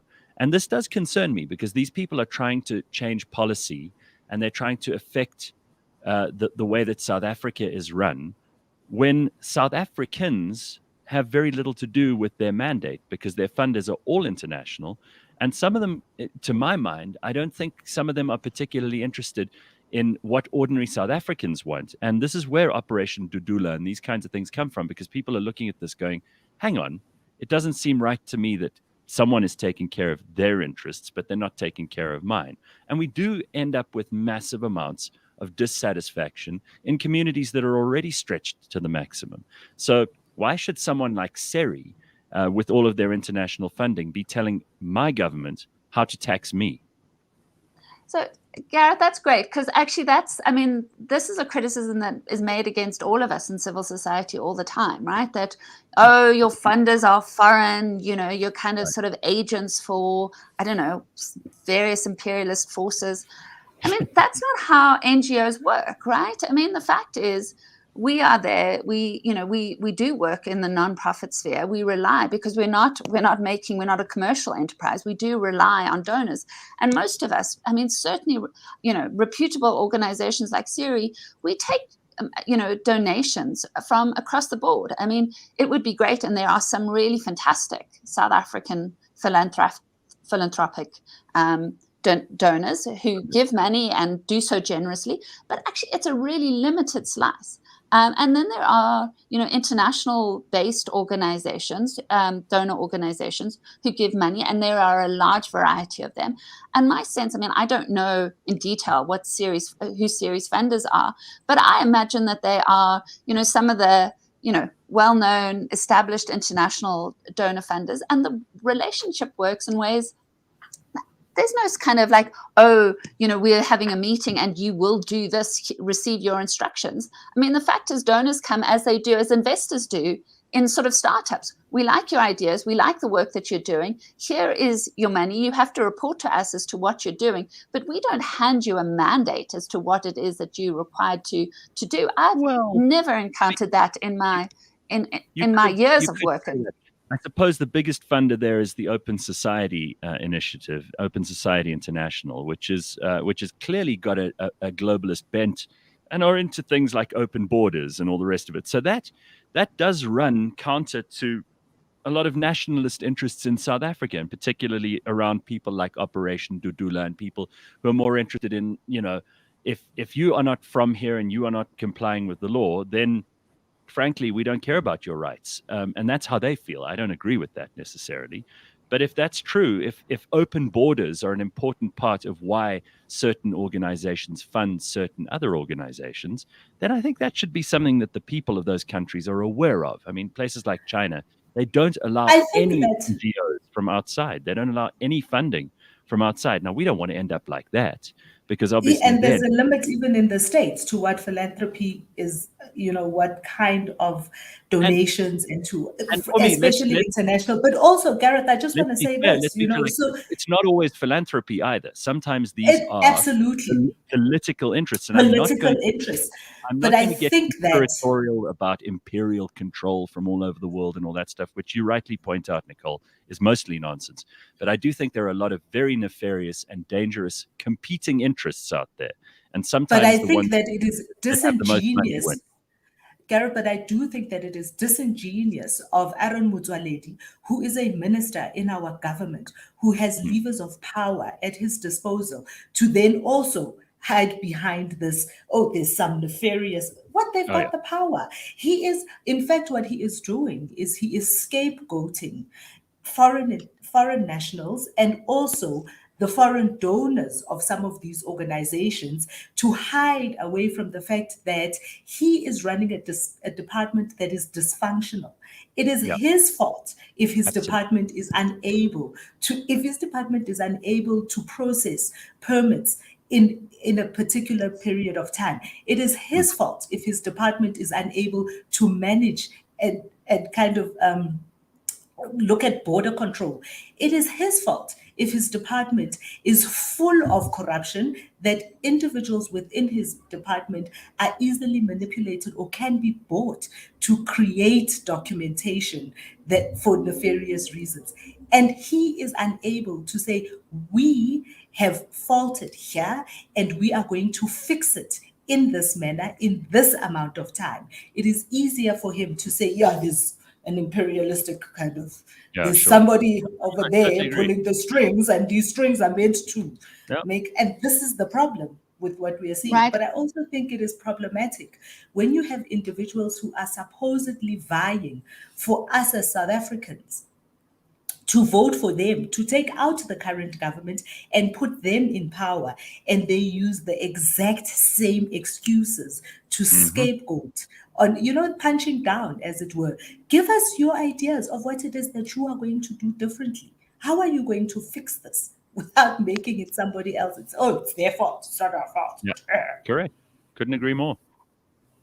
Yeah, Nicole? And I have to say I couldn't agree with you more either, Pumi, in respect of your characterization of that. And of course, I mean, the irony is that we know that the ANC is now opposing and seeking to move down the levels of by which it is required in terms of the new legislation to disclose its funders, right? So here is this thing, they're saying, you sort of nefarious organizations funded by these skulky, shadowy forces, but actually we're sort of in Parliament going to be, sort of lobbying to amend this law that requires us to disclose our funders because we don't want to have to. They are idiots. They are idiots because they allowed that law in the first place. No, really, when that was initially kind of like put on the books, I just thought to myself, what the fuck would I agree to this for if you're the ANC and you are the party in power? Why would you agree to this? But because they agreed to that, Gareth, and we spoke about this a couple of weeks ago, what we now have access to is we actually have access to see who are these big corporates that are keeping the ANC and the EFF and the DA kind of in largesse, and the fact that it is the same people across the board. So the same people that give money to the EFF, give money to the ANC, give money to the DA. And so Yes. it's interesting and important for us all to also understand what then is the difference between all of these people on the other side, right? And it's, people think that the 350 Rand grant is what keeps the ANC in power, but actually it is not the 350 Rand grant that keeps the ANC in power. It is the big businesses like the Bains down the line who create the opportunity for them to be able to capture, but also the 66 million. This is I think in the past 6 months, this is what the IEC have put out as monies that have been given to the various parties. I think the ANC got 66 million donations. That 66 million is what they use to run their conferences. It's what they use to run the ads. It's what they use to make the T-shirts that keep them top of mind for the people who do show up to vote. Okay, couldn't agree. Yeah, no, that's spot on. So go ahead. No, just to say, I mean, look, I think one of the things that you set out, Gareth, which, is the hard reality, right? I mean, sometimes we present these things as kind of binary choices. They don't necessarily, that's not how they actually present themselves, but sometimes we do have to make choices. The fact is South Africa is experiencing all sorts of enormous demands, and as our discussion in respect to the big revealed, it's not necessarily doing a good enough job in sort of responding to the needs of those who are poorest and most vulnerable here in this country. And so I get that people are going to be concerned that, here are these organizations lobbying, protecting for foreign nationals. But I think what has to be recalled is we're making this decision in respect to the Zimbabwean exemption permit. We're talking about 178,000 individuals who've been here lawfully. They're a different category from those who've come into South Africa, foreign nationals, and who are here, illegally and undocumented. In order to live here, they have had to scrupulously adhere to the law. We're making this decision without having taken into account any of the data, right? When we made the decision to give them these visas, these permits, it was on the basis that it was in the interests of South Africa to track and record these persons coming into South Africa's economy. That in 2007, 2008, when so many Zimbabweans fled the political crisis in Zimbabwe and came into South Africa, that they were overwhelming our reception, our asylum refugee reception centers. Why suddenly, we're now saying, okay, well, you can go and apply for these other visas when in 2007, 2008, we took a very different decision. There's no data suggesting that by expelling these 178,000 people, that will be a net positive effect for South Africa, for our economy. I mean, we have no idea to what extent these people actually employ South Africans, that they contribute through paying rents. And I'm fairly sure that it would be extremely deleterious to us. I don't think it would be good for our economy, because I do see these people opening up shops where no one else is prepared to open up shops, doing work that no one else is prepared to do, very often with skills and qualifications and abilities that we don't have ourselves. So I don't think that I'm not on the other side of this argument from you. I think there are lots of these people who are making a huge contribution to the economy. Yeah, and I think it comes back to Pumi's point, right? And certainly if you are going to make a decision, and I mean the amounts of kind of letters and messages that we're getting from individuals. So for instance, a young man with a young family who wrote to me, he came here, he was initially a laborer, he's now started a small business, employs several South Africans, as I said, has 2 children, also suffering from a chronic illness, right? He has to go back to Zimbabwe. He's not going to be able to get the medication that allows him to survive on a day-to-day basis. So it's literally a death sentence. He won't have employment in Zimbabwe. There's no job waiting for him. He will have to abandon his business here, and it will be a literal death sentence for this particular individual. But there are so many circumstances. So many individuals who have just as desperate circumstances. And I think for us to make a decision, as we've done, without any consultation, without any thinking, without any planning, must be, I think, frightening for all of us South Africans, because if this group of individuals can have their lives tossed to the wind in the way that they are being by the South African government, I think it places all of us in jeopardy.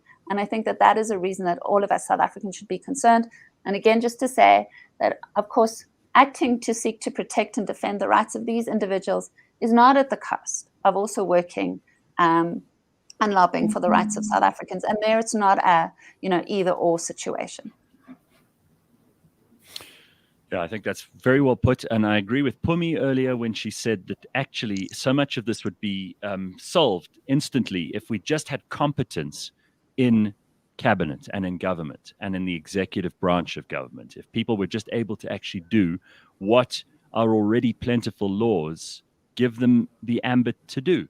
If we were just applying that law rightly and fairly across the board and giving people the chance to actually be here legally, to participate in the economy properly, and to pay their taxes like anyone else, I don't think anyone would have the kind of grievance that they have in so many parts of South Africa against these foreign nationals. But we do have to sort it out because it's not going away anytime soon, and it's probably going to boil over into violence again. It has before, and that should be avoided at all costs. I think most South Africans who care about the stability and the future of not only our economy but our society, I think want people to try to, wherever possible, solve these problems peacefully. And we're not going to be able to if we don't deal with the root cause.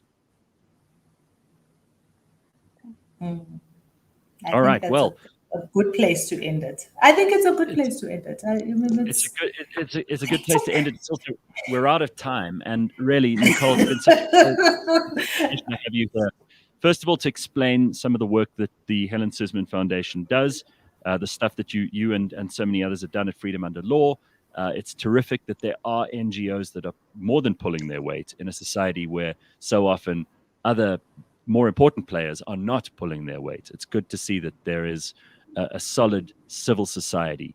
And I wish you only the best going forward. I hope that many more South Africans can contribute to that in time, in resources, in money, and in attention, so that the good messages get out there and the right stuff continues to percolate towards the top. Thank you for your hard work. It's good to have you on. Thanks, Gareth. Thanks, Pumi. It was lovely to join you. Thanks so much. It's good to see you. Bye-bye. We didn't do an ad for her. How do people get it? Just before you go, how do people get in touch? How do people support you? How do people help? How do people become friends of the Helen Suzman Foundation? So if you go on the website, there are tabs saying sort of contact, donate, become a friend. So go on the website, particularly if you are friendly and wanting to support. If you're wanting to sort of beat me up because of our support for, the Zimbabwe exemption permits, let me assure you, I get enough of those messages. So by all means, we need counter messages. Exactly. If you want to come be a friend and support us, get in touch. Otherwise, I'm not sure how you get in touch with us. Otherwise, there's no way we can't help you. Yeah. All right. Exactly. Thank you so much.